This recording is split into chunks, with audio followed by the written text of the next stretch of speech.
Why do we practice sacrifices? Get something back. To get something from that. What do you think the Maya requested when they were given the life of that someone? And the captain, of course, of the winning captain, king, yeah. right? So the Mayas were offering the best they had, the life, the blood, in order to obtain, well, the best of the nature. Do we do things like that in our days? What do you think? Stingy. Listen, I have always asked, Eric, people in our days that are ready to give their lives away. Seriously, the beliefs of the world, they make people give their lives away. Sometimes they do it physically, literally, or sometimes they just say it. But I don't know how is it back at home, your military service, but in Mexico, when you do your military service, I did my military service when I was 18. And in Mexico, when you do your military service, they ask you, are you ready to give your life away for your nation? And you answer yes. And they ask you again, and that was for all the first year of your career as a military. I did only 1 year because that was only my service. But at the end of the year, they ask your parents, will you give the life of your children away to die for us, to die for our nation, to die for our country? I remember looking at my family, and the family of the 700 kids that we were in that year, raising up going like, see, I look at my mom. No. I love you too, Mom. You know, it's interesting that we think that in our days we don't give our life away, that we're not taught to give our life away, but we are. At least in Mexico, in the military system, they teach you to give yourself away for your nation. Does that happen back at home for you? Where you come from?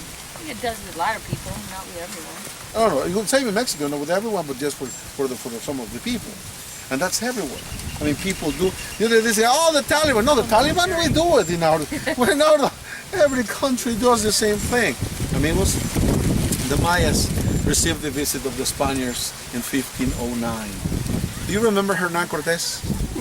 Okay, he comes down from the boat in Cozumel. They see light across the ocean. So let me show you what is the light that they see. In 1991, the National Geographic Society said that we have here in Tulum the oldest lighthouse of the American continent. Many people don't have an idea that we have. Por favor, look that way. That little structure right there is the oldest lighthouse of the American continent. It doesn't have doors towards the sea. So there is a door towards the water, the east, and one door towards the north. At night, the Mayas burn wood and the flames come out in two directions. That's the light that the Spaniards saw from Cozumel that they decided to follow, and they found Tulum.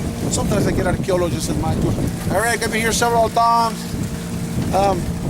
There's something I don't know, Eric, how the Spaniards found this place.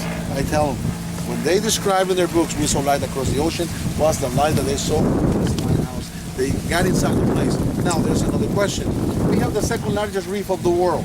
The largest one, of course, is Australia. The second largest is in Mexico. It starts in Cancun and ends in Honduras. That's 1,000 kilometers of reef. Many people don't know that we have in the American continent the second largest reef of the world. But remember Jacques Cousteau? Okay, he was working in Holbox, he was working in Chetumal. When he passed with his boat in front, he couldn't found any shipwrecks in front of his home. He found them in Holbox, he found them in Chetumal, but not in front of Tulum. So the question was how the Mayas did to go across the reef without sinking. How the Spanish galleons made it here without sinking. Amigos, the lighthouse illuminates a perfect natural canal that is open.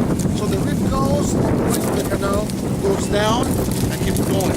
That's where the boat goes. That's how the Spanish galleons made it here. So this is a historical place, but this is historically twice because of the Maya and also because of the Spaniards. When you read about Cortés, Francisco de Aguilera, all of that people, amigos, guess what? They were walking where you and I are walking now. This, Cozumel and Tulum, is where that conquest started. Does that make sense what I'm saying? Yeah. Vamos, let's find the Temple of the Woman.